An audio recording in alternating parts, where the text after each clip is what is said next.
আসসালামু আলাইকুম। আপনারা সবাই কেমন আছেন? আলহামদুলিল্লাহ আমরা তো সবাই ভালো আছি। তো একটা ভাইরাল রেসিপি নিয়ে আপনাদের সাথে কথা বলব। আর হচ্ছে আজকে আমি এটা অল্প একটু মাংস নিয়ে আমি এই রেসিপিটা করতেছি। জাস্ট আমার দাদি যেভাবে করতো সেভাবে আপনার সাথে একটু শেয়ার করতেছি আমি। তো আমার দাদি বা আমার খালামণিদেরকে দেখতাম যে এই যে কুরবানির যে মাংসটা এটা হচ্ছে আপনার মাংসটা শুধু যে সলিড মাংসটা এটা আলাদা করে ফেলতো, হাড়গুলো আলাদা করে ফেলতো, তেলটা আলাদা করে ফেলতো।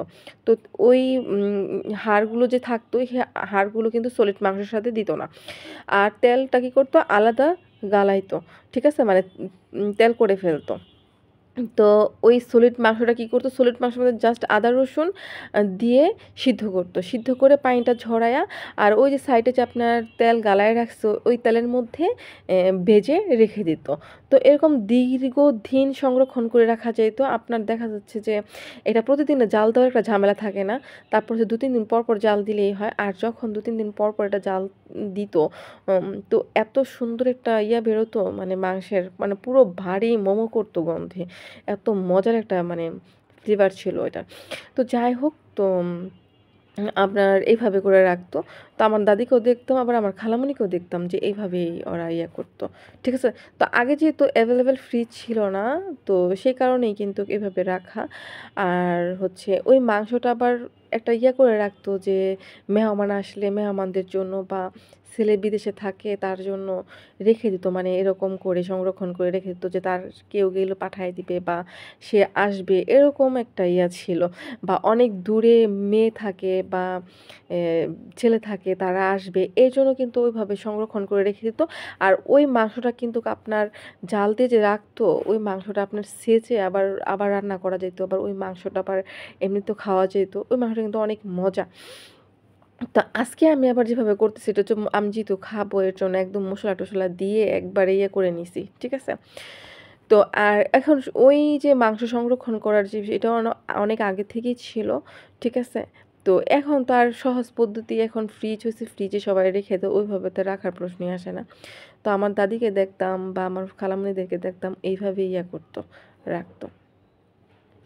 তা আর ওইভাবে মাংস রাখলে কিন্তু ভালোও লাগতো খেতে। আমার কাছে ভালো লাগতো। তো আমি কিন্তু সেম ইয়াটাই কিন্তু করতেছি। তো আমি যেহেতু সাথে, সাথে খেয়ে ফেলবো এর জন্য সব মসলা দিয়ে একদম আমি বসিয়ে দিছি। তো আমি যে চবড়িটা যে এখানে যে গরুর চবড়িটা যে গালায় নিছি, সেই গরুর চবড়িটা আমি সাইডে রেখে দিয়েছিলাম, এটা আবার বসে গেছে। এরকম ১০-১৫ মিনিটে বসে গেল। আমি আসলে মানে আশ্চর্য।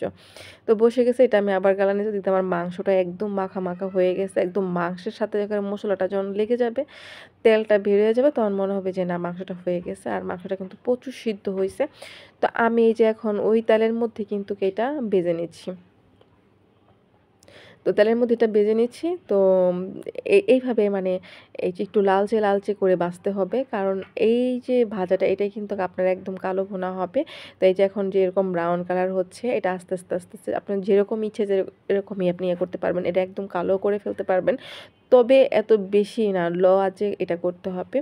আ আমি যেভাবে করতেছি, তো আমার এটা কিন্তু হয়ে গেছে। আমি এরকমই রাখতে যাচ্ছি। আর এটা কিন্তু মানে এভাবে কিন্তু অনেক ভালো লাগে। আর আমি যেহেতু মানে অনেকে দেখি সোয়াবিন তেলের মধ্যে ভাজে। সোয়াবিন তেলের চেয়ে এই গরুর চর্বির মধ্যে যদি এটা ভাজা হয় তাহলে এটা আরো বেশি সফট, মানে ভিতরে সফট হয়, একটু জুসি টাইপের হয়, ভাল লাগে। ঠিক আছে? তা আমার ভাজা হয়ে গেছে। তো দেখতেই পাচ্ছেন কতটা মানে সুন্দর হইছে। কিন্তু খেতেও কিন্তু অনেক ভালো হইছে। তো এটা কিন্তু গরম ভাতের সাথে বেশি ভালো লাগে। তারপর হচ্ছে পরোটার সাথে ভালো লাগে। মানে এটা আসলে সবকিছুর সাথেই খাওয়া যায়। ঠিক আছে?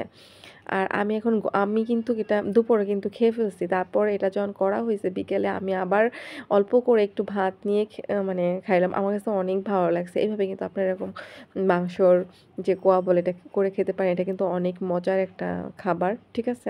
আমরা তো নরমালি মাংস রান্না করে খাই আলু দিয়ে বা এমনি। এটা তো একদম সবসময় খাই। তবে এইভাবে খাওয়া মানে কিন্তু বেশি ভালো লাগে খেতে। তো আমার মনে হয় যে আগেকার মানুষই বেশি ভালো ছিল, যে দীর্ঘদিন আমাদের মানে দেখতাম যে একটা রুমের মধ্যে মাংস জাল দিয়ে, দিয়ে রেখে দিত বা অনেকদিন সংরক্ষণ করে রেখে দিত।